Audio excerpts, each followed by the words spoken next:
Kannada big బాస్‌ని ఎందుకు seize చేశారు? అయ్యో! బిగ్ బాస్ హౌస్‌ని సీజ్ చేయడం ఏంటి? ఇవన్నీ చాలామందికి ఆశ్చర్యం కలిగించిన విషయాలే. ఆహ్, ముఖ్యమంత్రి దిగొచ్చాడు. కిచ్చ సుదీప్ గారు గూడా లేఖ రాశారు. గవర్నమెంట్ కూడా స్పందించింది. మళ్ళీ హౌస్ తెరుచుకుంది. కంటెస్టెంట్లందరిని తిరిగి మళ్ళీ ఇళ్లల్లోకి పంపించారు.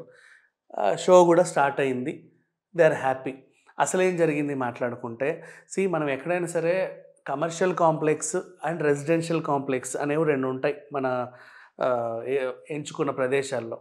కమర్షియల్ కాంప్లెక్స్‌లో ఆఫీసులు గట్రా ఉంటాయి. బాత్రూమ్‌లు ఎలా ఉండాలో అలాగే ఉంటాయి. దానికి తగ్గ డ్రైనేజ్ వ్యవస్థ, చెత్త వ్యవస్థ అంటే సిస్టమ్ అంతా కూడా అలాగే ఉంటది. Next residential complex. ఇళ్లల్లో మనుషులుంటారు. ఎన్ని ఫ్లాట్‌లున్నాయి, ఎన్ని ఫ్యామిలీస్ ఉన్నాయి, అలా ఎన్ని అపార్ట్మెంట్స్ ఉన్నాయి ఇక్కడ. దానికి తగ్గట్టే ఆ కాలనీలో కానీ water system, drainage system and municipality చెత్త తీసే సిస్టమ్ ఇవన్నీ ఉంటాయి. కేవలం ఒక సినిమా స్టూడియోలకే మాత్రం ఇవి అతీతం. అంటే అక్కడ అది ఖచ్చితంగా అక్కడే ఉంటారని చెప్పలేము. అది కమర్షియల్ కాంప్లెక్స్ అనలేము. ఇంకేమనలేదు. ఎప్పుడు సెట్ ఏస్తాడో, ఎవడు సెట్ ఏసుకుంటాడో, ఎవడు పని చేసుకుంటాడో తెలీదు. మనం మాత్రం రెంట్‌కి ఇచ్చేస్తాం. ఈవెన్ ఫంక్షన్ హాల్ అయినా సరే అది ఫంక్షన్ హాల్ కాబట్టి ఎప్పుడు ఫంక్షన్ జరిగినా దానికి తగ్గ వ్యర్థాలు, ఫుడ్ వ్యర్థాలో లేకపోతే బాత్రూమ్ వ్యర్థాలో పోవడానికో, పడేయడానికో వాళ్ళకంటూ కొన్ని ప్లేసెస్ ఉంటాయి. అది వాళ్ళు చూసుకుంటారు. బట్ సినిమా షూటింగ్ వ్యవహారం కొంచెం డిఫరెంట్. వాళ్ళే పట్టించుకోవాలి. బట్ అక్కడ ఏం జరిగిందంటే పర్యావరణ కాలుష్యం ఇట్లాంటివన్నీ అంశాలు దగ్గరలోకి వచ్చినప్పుడు తలొగ్గాల్సిందే. సెట్ వేశారు బానే ఉంది. దానికి వాటర్ పంపడానికి ఎక్కడి నుంచో ఏర్పాట్లు చేసుకున్నారు బానే ఉంది. డ్రైనేజ్ పోవడానికి ఏదో ఏర్పాటు చేసుకున్నారు అంతవరకు బానే ఉంది. నెక్స్ట్ కరెంట్ కోసం జనరేటర్లు పెట్టుకున్నారు అంతవరకు బానే ఉంది. ఈ జనరేటర్ వల్ల పొగలు సెగలు వాడు వాడిన జనరేటర్ పాతది. డ్రైనేజ్ సిస్టమ్ రోజు సూపర్వైజ్ చేయకపోవడం వల్ల నిండిపోయింది. ఎనకాలున్న కాలనీస్ ఏవైతే ఉన్నాయో వాళ్ళ మీదకి వస్తున్నాయి. వాళ్ళందరూ కంప్లెయింట్ ఇచ్చారు. ఇక్కడేదో జరుగుతుంది మేము ఉండలేకపోతున్నామని. అది జరిగి 10 రోజులే. 10 రోజులకే ఇంత విధ్వంసం అంటే ఇంకా షో 105 రోజులు ఉంటది. 105 రోజులకి ఇంకెంత ఉండాలి? అలాంటి టైంలో ఇంక ఏం చేయలేక గవర్నమెంట్‌కి బోలెడన్ని కంప్లెయింట్స్ ఎళ్తా అటువైపు వెళ్తుంటే ముక్కు మూసుకునే పరిస్థితి. లోపల వాళ్ళు బానే ఉన్నారు. డిస్పోజల్స్ అటే పడేయడం, టీ కప్పులు అక్కడే పడేయడం.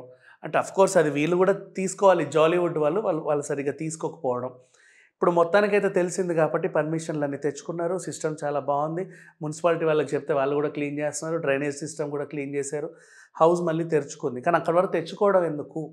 మనది బానే ఉందిలే. అనుకున్న స్టూడియో అది అక్కడ రెసిడెన్షియల్స్ ఉన్నాయి అండ్ కమర్షియల్స్ ఉన్నాయి.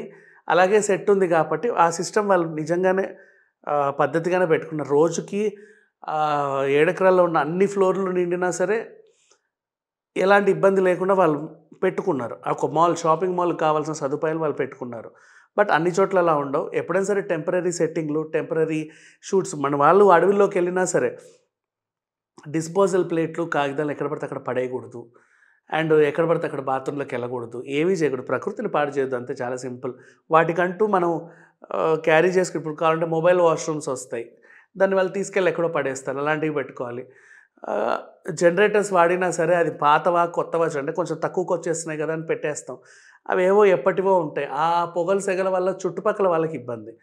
సో, ఇవన్నీ చూసుకొని ఇప్పటివరకైతే చూసుకోలేదు. మరి ఎండమోల్ షైన్ వాళ్ళ ఇప్పటివరకు ఏ షో అయితే అట్లా ఆపేయలేదు. ఫస్ట్ టైమ్ అనమాట. ఇప్పటికి వీళ్ళకి 12 సీజన్స్ అంట కన్నడలో.